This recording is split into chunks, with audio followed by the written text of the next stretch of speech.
بناوي خداي بخشدي مهربان. الحمد لله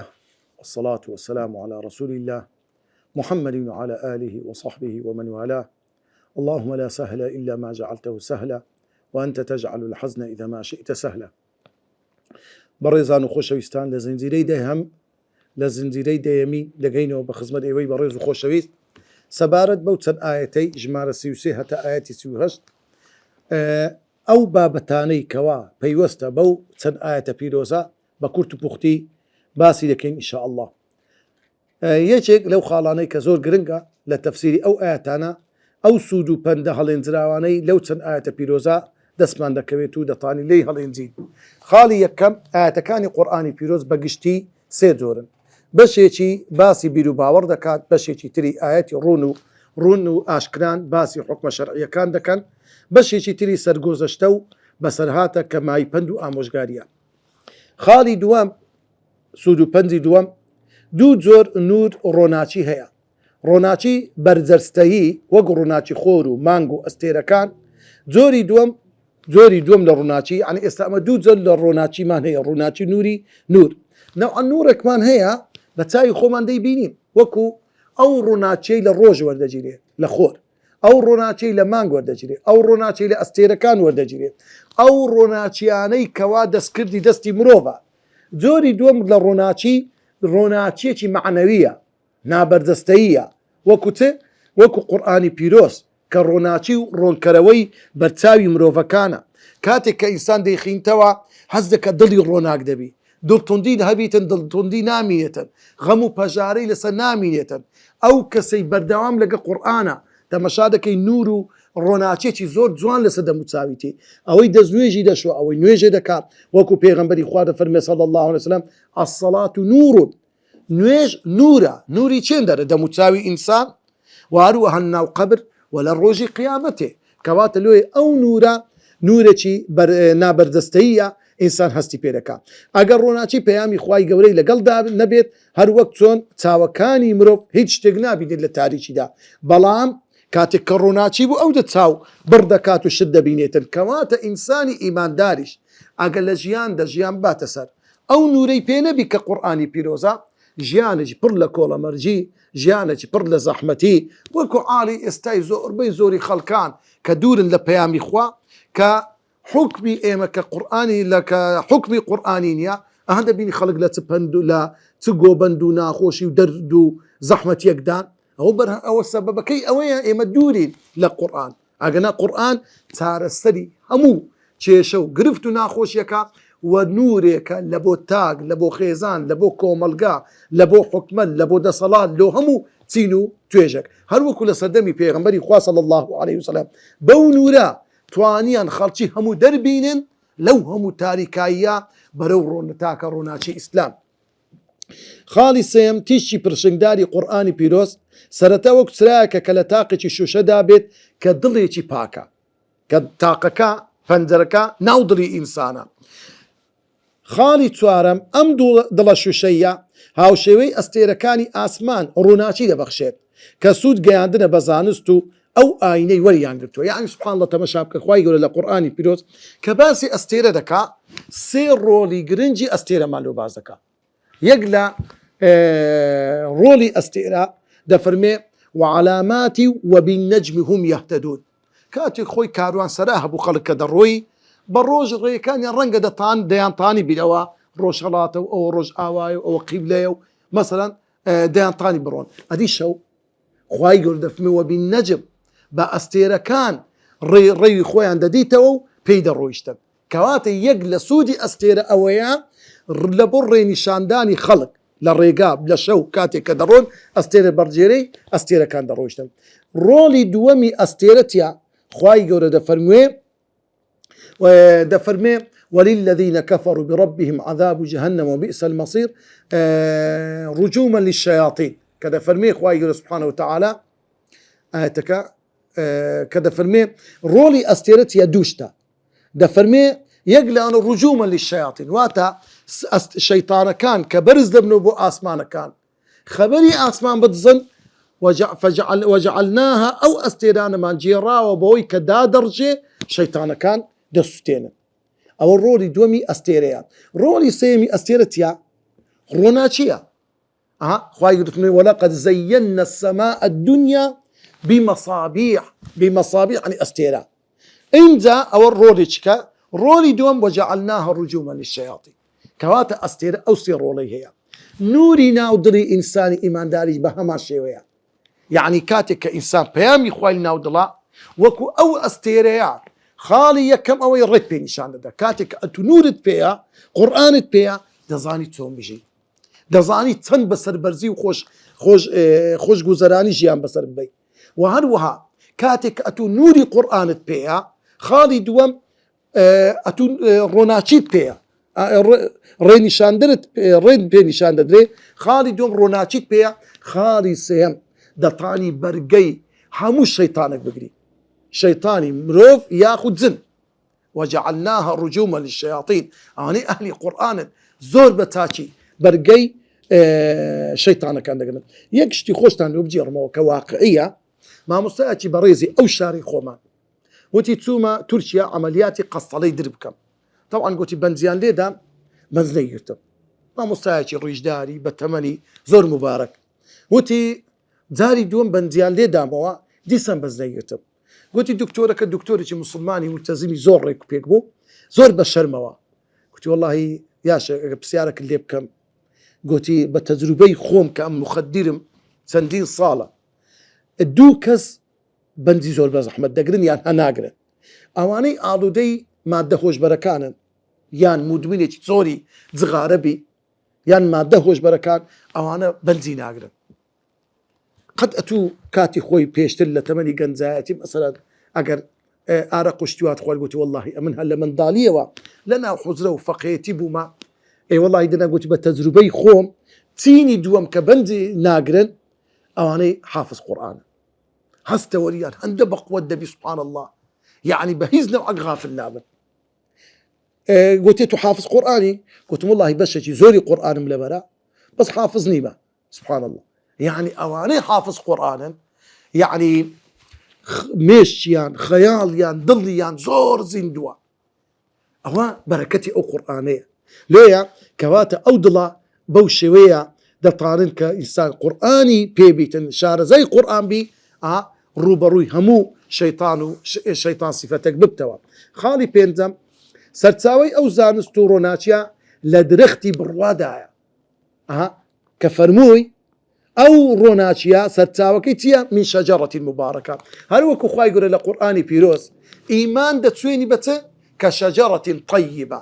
ئەصلها ثابت وفرعها في السماء.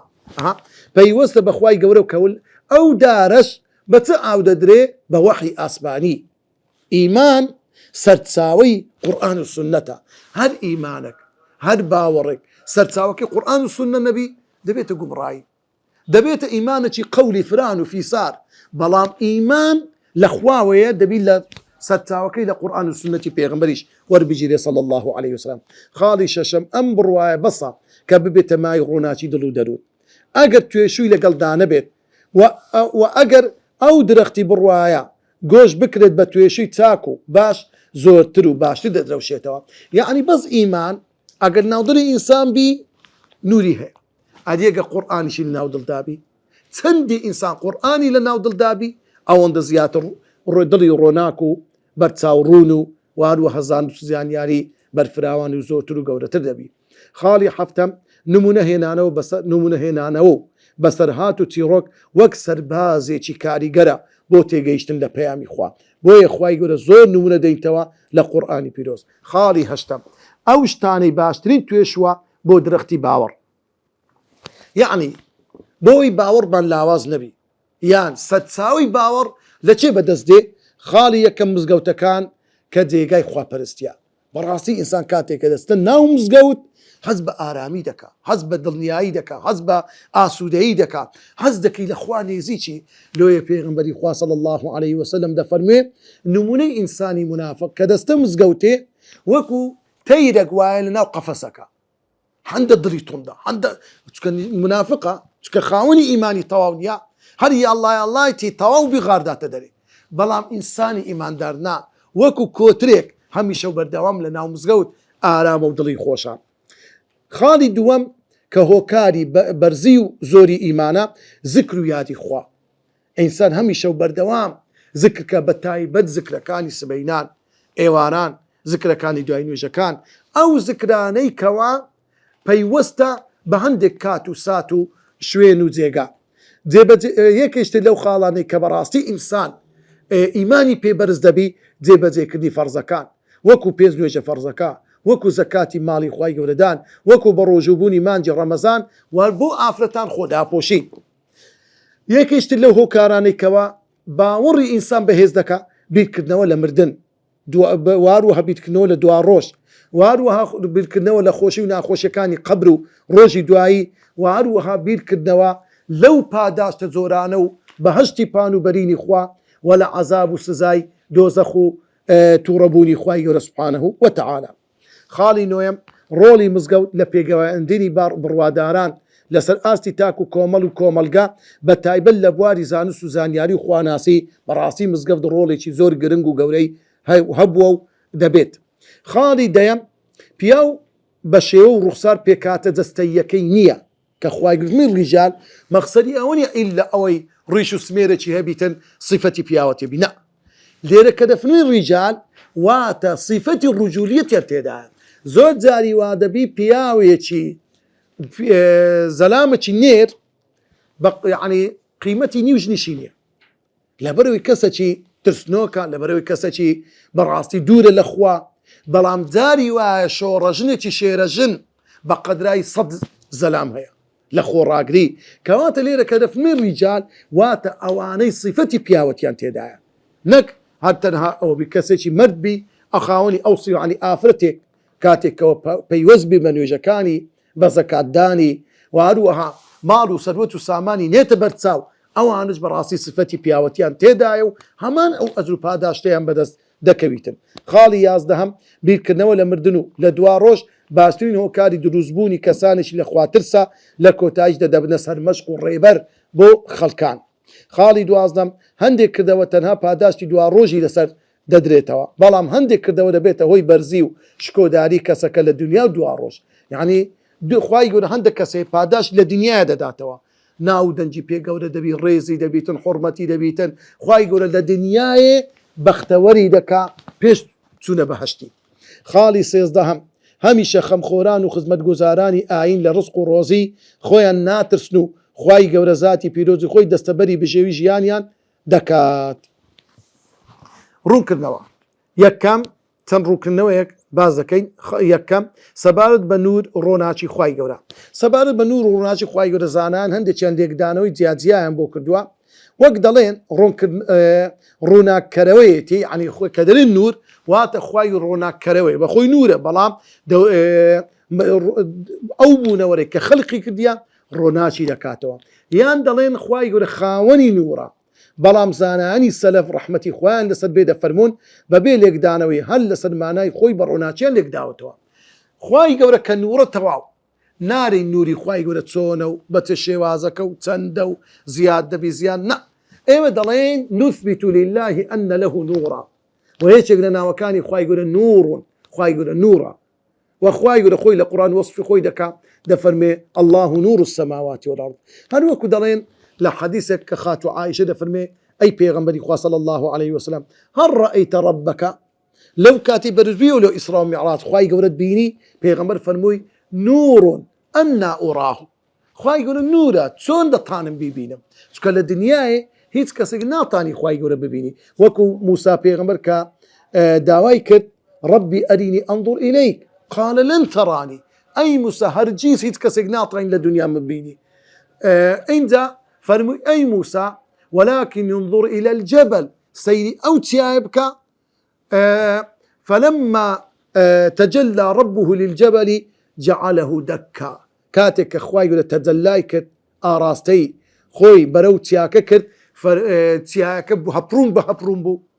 وردو هراج بو إنزا موسى بيغمبرج لخوتو نيتواني برقي أو نوري خواي ولا بقري كبرو آراستي تياكي كر لويا ئەوە بەو شێوەیە وەصفی نوری خوای گەورە کرایتەوە کە ئێمە ئیسپات دەکەین کە خوای گەورە نوری هەیە بەو شێوەی کە خۆی باسی کردووە. جۆرەکانی نور ڕووناچی نوری ذاتی خوای گەورە وآياتكاني بيروز قرآني بيروز نورا نوري دستي هس بيكرا وكبريتي لروناتي خور مانك استيركات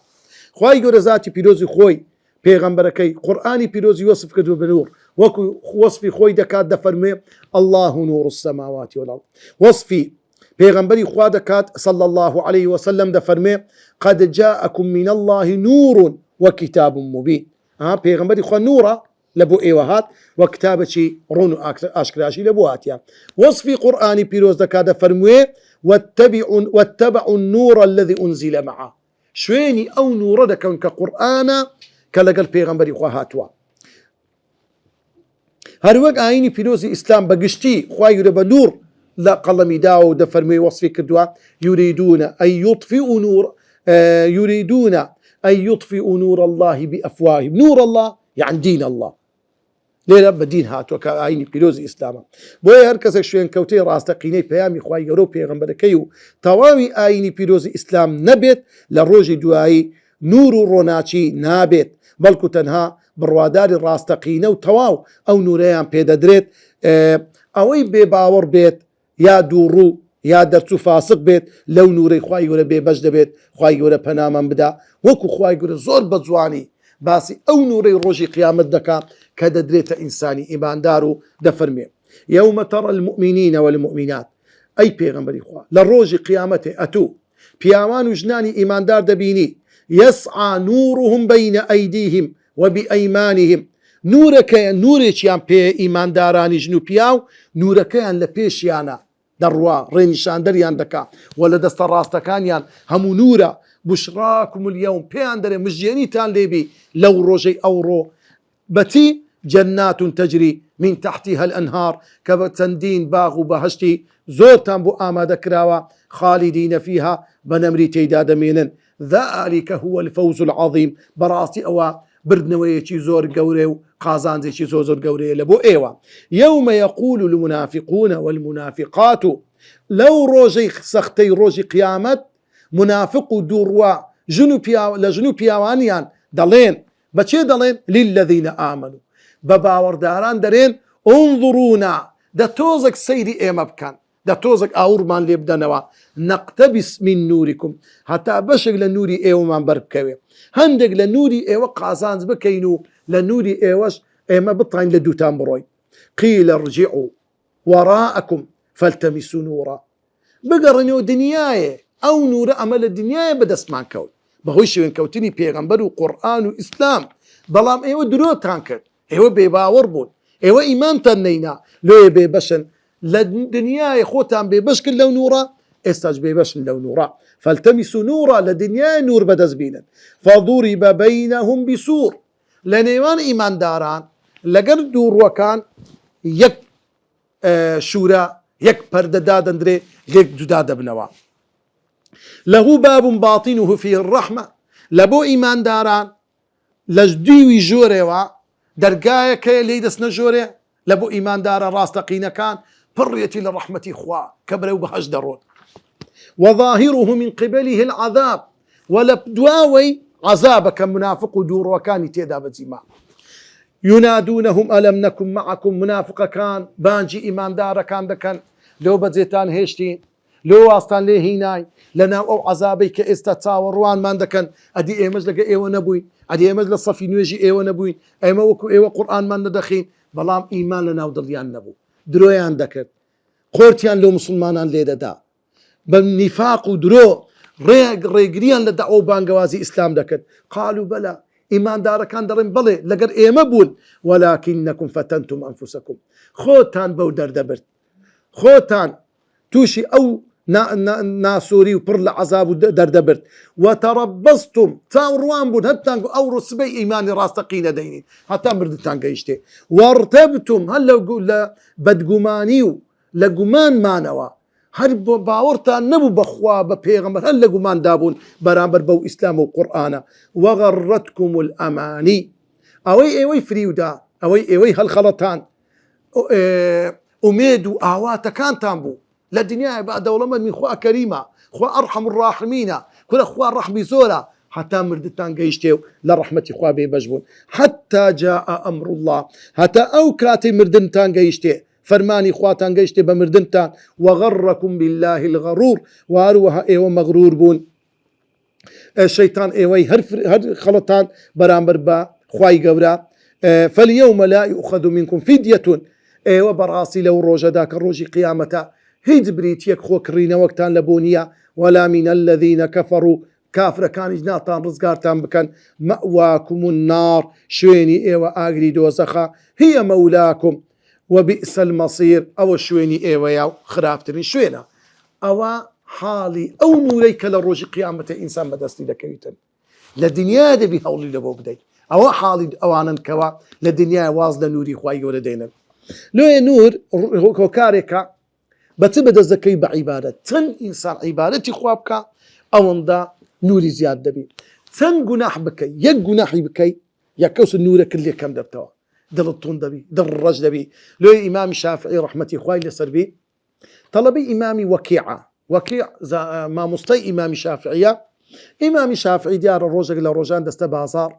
كدست بازار سيدك افرتك دبيني تنها باجني بي توزك ديارك سيري دكا تأثيري لدكا لو تن روش او حفظي بيشتر هيبو ناطعن اشتاش اللبركا طبعا امام الشافعي علماء دلين آية في الحفظ يعني معجزة وعجائب لا حفظ كرديشتوا لبين صالي هم قرآني لبكرديا لدى صالي موطئي إمام مالكي هم لبكرديا سبحان الله إمام الشافعي رحمتي خوالي لسربي دلكاتي ككتاب دخينو دبا دزلس أولادا بدم أو دسيتوكا يكوسا هاد هردو دام بدي هردو بيك زاد دهاتنا ومشكم راس ديم تيكر دابو سبحان الله يعني أو حفظا بلام نايمي دي لو يدستلا إمام سيدري والله إمام ستوشي بلا مصيبته زور قوربو ما استشتم لا تبر إمامي وكيع بخوي لشعرك دلي شكوت إلى وكيع سوء حفظي شكايتي حالي خوم سكالام كل ما مستاكي خوم وكيع لويك وحفظ مخراب بوا فأرشدني إلى ترك المعاصي آمشقاري كدم واز لقناهم بينم وأخبرني بأن العلم نور هوالي بيدام بيقوتم علم نورا ونور الله لا يهدى للعاصي فرموي نوري خواي قورد نادري تكسي كسر بيتي أبري خوابك خواي قورد نوري خوي نادا تكسي قناحو تاوامك خالي دوام رولي مزقود بتايبت بو آفرتان يكم كاري پیغمبري خوا دوای کوچ کردنی بو شاری مدینه دروست کردنی مزگەوت بوو خۆشەویستترین شوێنە لای خوای گەورە ڕۆڵی گەورەی مزگەوت وەکو پێغەمبەری خوا دەفەرمێ صلی الله عليه وسلم أحب البلاد إلى الله مساجدها خۆشەویستترین شوێن لای خوای گەورە مزگەوتەکانن شوێنی پاک و خاوێنی دڵ و دەروون و لاشە و ڕواڵەتە وەکو خوای گەورە دەفەرمێ لمسجد أسس على التقوى من أول يوم أحق أن تقوم فيه لو مزگەوتانە پیاوانێک تێیدا دەبن فيه رجال پیاوانێک لەو مزگەوتانە پەروەردە دەبن يحبون أن يتطهروا زۆر حەز دەکەن ناو دڵیان وەلە شولاریان هەمووی پێکەوە خاوێن بیتەوە والله يحب المطهرين خوای گەورە ئەو جۆرە کەسانەی خۆش دەوێت دروستکردن و ئاوادانکردنەوەی مزگەوت بە نوێژی خواپەرستی نیشانە و بەڵگەی باوەڕی تەواوە ئەواتە ئەو کەسەی هەمیشە و بەردەوام هاموشۆی مزگەوت بکە نیشانەی ئیمانی تەواوە خوای گەورە لە قورئان وعدەی داوە ئەو جۆرە کەسانە باوەڕداری تەواون وەکو دەفەرمێ إنما يعمر مساجد الله من آمن بالله واليوم الآخر بەڕاستی ئەوانە مزگەوت ئاوەدان دەکەنەوە ماڵەکانی خوا ئاوەدان دەکەنەوە ئەوانەی کەوا باوەڕیان بەخوا و بە ڕۆژی دوایی هەیە و نوێژی دەکەن و زەکاتی دەدەن وەلەم یەخشە ئیلا الله لە هیچ کەسێک ناترسن جگە لە زاتی ئەڵڵا نەبی ئیبن عەباس دەفەرموێ سوێن بەخوا ئەوانەی مەبەز لە یەعمر مەساجید الله ئاوەدان کەرەوانەی مزگەوت ئەوە نییە مزگەوتی بینا دەکا ئەوانن کە نوێژ لە ناو مزگەوت دەکەن بە هەر مزگەوتەوی ئەگەر کە نوێژی تێدا نەکرد و جیقنەی کۆتری کەتە ناو مزگەوتەی لە زیاتی خەڵک چی لێ دێ ئەو مزگەوتە کاول دەبیت خەڵک دەبی مزگەوتی ئاوەدان بکاتەوە وەروەکو پێغەمبەری خوا صلی الله عليه وسلم دەفەرمێ لۆ ئەو کەسانی کە نور بەدەست بینن دەفەرمێ بشر المشائين في الظلم إلى المساجد مژدێنی بدەن بەو کەسانەی هەمیشە و بەردەوام لە تاریکاییەکانی شەو دەستنە نوێژەکانیان وەکو نوێژی سبەینی و عیشا بەچی مژدێنیان پێ بدەن بالنور التام يوم القيامة بنورێکی تەواو لە ڕۆژی قیامەت طبعا پیغمبری خوا صلی الله علیه وسلم دفرمی لروج قیامته هر کس بقدرای نوری دنیا نوری پیددره پیغمبری خوا دفرمی هند کسیا نوری چی تواوی پیددره هند کسیا نوری چی کمتر حتی پیغمبری خوا دفرمی هند کس نورکی هند گزا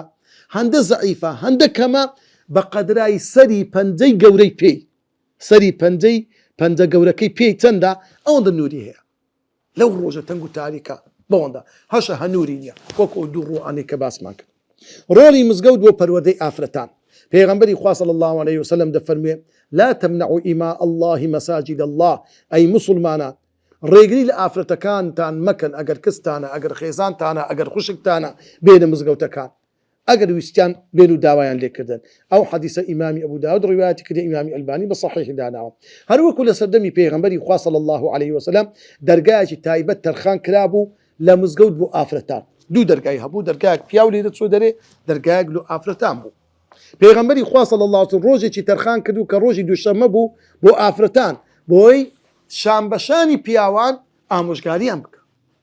و آفرتان خویان داوایان کرد بجداری دویجی اینی و هر دو دجنکانیان دکرد و وکو ام عطیه دفرمه پیغمبری خوا صلی الله علیه و سلم داوای لی دکردنی که بجداری نویجی دجنکان بکی او آفرتانی لبی نویجی دان اوانشی بەشداری ئەو ئەوانیش با بەشداری ئەو دروشمە ببن ئەگەر نوێژە کەژنەکان قەینا با بەشداری خۆشیەکەی تێدا بکەن هەروەک بەشداری نوێژ بە کۆمەڵیان دەکرد لە یەک مزگەوتدا لە دوای ڕیزی پیاوانە و ڕیزیان دەبەست و نوێژیان دەکرد خاڵی سێم هەڵوێستی خەڵکان بەرامبەر ماڵ و سامان و خواپەرستی خەڵکان بەگشتی لەو بابەتە دەبنە سێ زۆری یەکەم ماڵ و سامان و بازرگانیان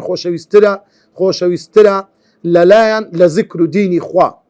ئەوانە زەرمەندەکان وەکو خوای گەورە دەفەرموێ يا أيها الذين آمنوا أي باورداران لا تلهكم أموالكم ولا أولادكم عن ذكر الله نكن من دالكانتان من مالكانتان ببيتا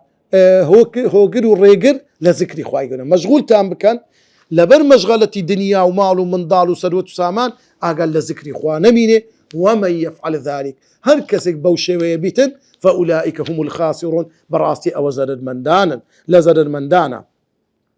زۆری دوم لە خەڵکان ئەوانن ماڵ و سامان و بازرگانی خۆیان دەکەن بە گوێرەی فەرمانی خوددا و پێغەمبەرەکەی و بێ ئاگانین لە ذکر و یادی خوا ئەوانە کەسانی قازانج و کەسانی زۆر گەورن لۆیە پێغەمبەری خۆ دەفەرمێ یا معشەرە التجار ئەی کۆمەڵی بازرگانان إن التجار يبعثون يوم القيامة فجارا بازرگانەکان لە ڕۆژی قیامەتێ وەکو کەسانی فاجر و خراپەکار زندي دكرينا ودسنو خزمت خواي قورا إلا من اتقى الله مقر أوي تقوي خوابك وبر تاكيبك وصدق وهروها صدق رازقوبي يعني صدق بوجد ابن بهات وحفرمودك واتا خير تاكيبكات جوري السيم لخلكاني بازرقان كساني كن بازرگاریەکەی لە خزمەتی ئاینی پیرۆزی ئیسلام دادەنێت وەکو ئەوانەی کە خوای گەورە لە قورئانی پیرۆز وەصفیان دەکاو دەفەرموێ إن الله اشترى من المؤمنين أنفسهم وأموالهم بأن لهم الجنة خوای گەورە لە ئیمانداران دەکڕی چیان لێ دەکڕی خۆیان و ماڵ و سەروەت و سامانی خۆیان بەرامبەر چیان دەداتێ چیان ئەویان لێ وەردەگری چیان پێدەدا بأن لهم الجنة بەهەشتیان پێدەدات يقاتلون في سبيل الله فيقتلون ويقتلون شردكن جندكن لبيناوي خوا او جيا او تبالكي ديني كلو بري شر كردن اماده دك بو مجاهدان بمال وسروت وسامانان غوشيان دكا يان بخودي خوي بمالي خوي مجداري دكا او انا وعدي خواي غوريا كخواي غور سبحانه وتعالى ديان بات بهشت وعدا عليه او وعد بليني خواي غوريا حقا بلينش راست دوست قماني تدانيا في التوراة والإنجيل والقرآن لا توراة وإنجيل وقرآن باسي أو بابة كرايا ومن أوفى بعهده من الله هركسك أو عهد بلينه لقر خواي يقول زي بزيبكا واتبيني تجي مالو سدوت سامان ببخشي بخواي يقول خوي ببخشي بخوا أو وعد بلينه خواي يقول بيددري فاستبشروا ببيعكم الذي بايعتم به مجيني تالي بوكرين فروشني كلبيناي خواي قورا ديكن وذلك هو الفوز العظيم براسي او بردنا وقازان دي شي زوزور قوريا بەو شێوەیە هاتینە کۆتایی زنجیرەی دەیەمین و مێدەوارین خوای گەورە لێمان قبول کە بە ئیخلاسەوە، خوای گەورە عاقبەت خێرمان بکە، خوای گەورە لەو نورەی خۆی بێبەشمان نەکا. دەپاڕینەوە یا ڕەبی خوایە بە گەورە و عەظەمەتی خۆت، بە نوری خۆت لەناو قبر نورەکەی خۆتمان پێ ببەخشی و لە ڕۆژی قیامەت بەو نورەی خۆی خۆت داخلی بەهەشتمان بکەی. سبحان ربك رب العزة عما يصفون وسلام على المرسلين والحمد لله رب العالمين.